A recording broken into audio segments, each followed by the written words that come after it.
lang mga bata, ngayon tatalakayin natin ang kahalagahan ng kalikasan at ang mga hakbang na maaari nating gawin upang mapangalagaan ito.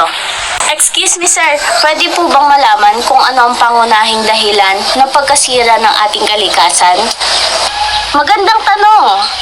Ang mga pangunahing dahilan ay ang deforestation, pollution, at climate change.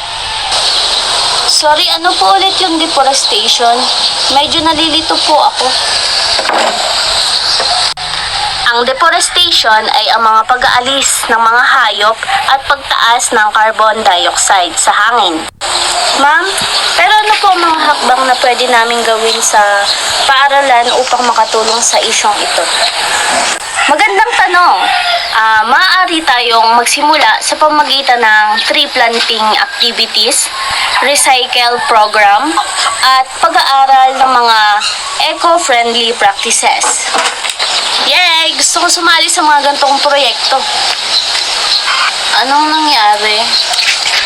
May kailangan ba tayong gawin? Ngunit paano po natin malalaman kung epektibo ang mga hakbang na ito?